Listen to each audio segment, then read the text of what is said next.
علم، تعلیم، ایجوکیشن کی اہمیت روشنی کی طرح ہے۔ جب تک روشنی نہیں پھیلتی کچھ بھی نظر نہیں آتا، سب اندھیرا اور تاریکی ہی ہوتی ہے۔ علم حاصل کرنے سے اچھے برے کی تمیز کی جا سکتی ہے۔ علم وہی علم ہے جو ماضی کو حال سے اور حال کو مستقبل سے جوڑ سکے۔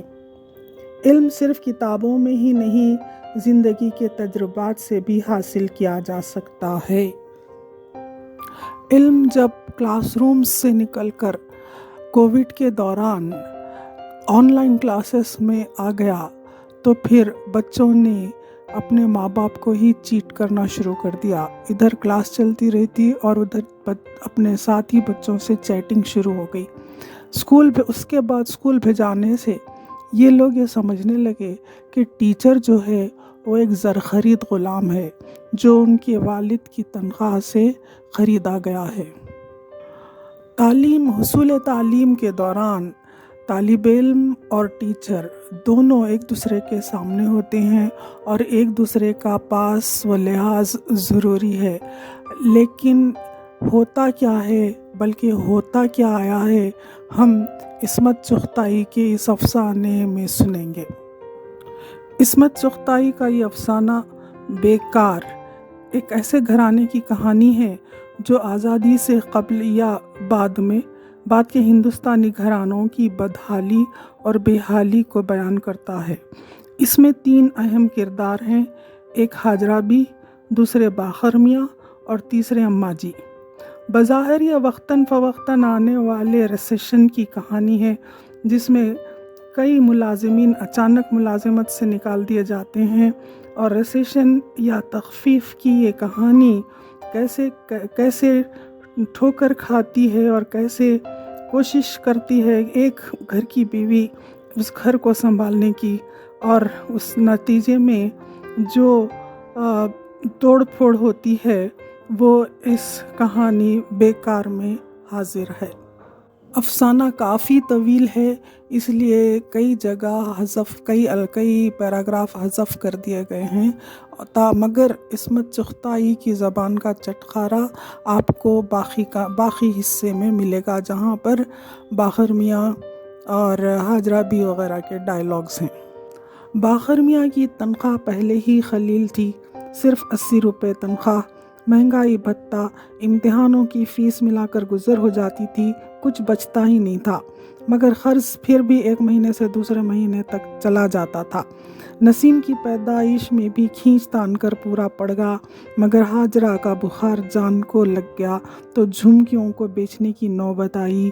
کس ارمان سے جھمکیاں بنوائی تھیں، بڑا دکھ ہوا، خیر پھر بن جائیں گی سوچ کر حاجرہ بھی چپ ہو گئیں۔ مگر انہیں یہ بھی پتا تھا کہ یہ سب دل بہلاوے کی باتیں ہیں، جہیز کی ساری چیزیں ایک بار ختم ہو کر پھر نہیں بن سکتی۔ جگنو مہندی کے امتحان کی فیس نظر ہو گیا تھا، سوچا چلو نوکری تو مستقل ہو جائے گی، 1000 جگنو بن جائیں گے، ہر مہینے جگنو کا حساب لگتا، سونے کی قیمت گھٹنے کا نام ہی نہ لیتی۔ غضب خدا کا، 21 روپے سے 116 پر آ گیا، بھلا کیا جگنو بنوائے کوئی؟ عصمت چغتائی کہتی ہیں جب تخفیف میں باقر میاں کا نام آیا تو پہلے تو اسے مذاق سمجھتے رہے۔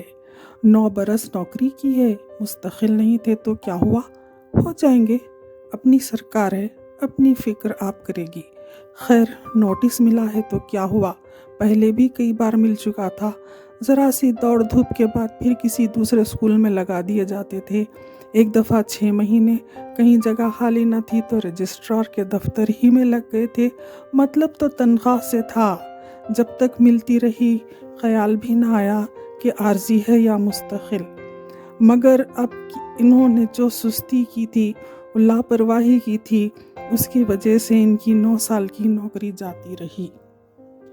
یہ 1.5 سال کیسے گزرا یہ حاجرہ بھی جانے، باقر میاں جانے یا کچھ اماں جی، مگر انہیں تو 11 روپے وظیفہ ملتا تھا، ان کے پان، تمباکو اور افیون کو پورا پڑ جاتا تھا، کبھی کھانے کے 125 اوپر سے پیسے کے لیے ہاتھ پھیلانے کی ضرورت نہ ہوئی، مرنے والے نے مر کے بھی اتنا سہارا تو چھوڑا۔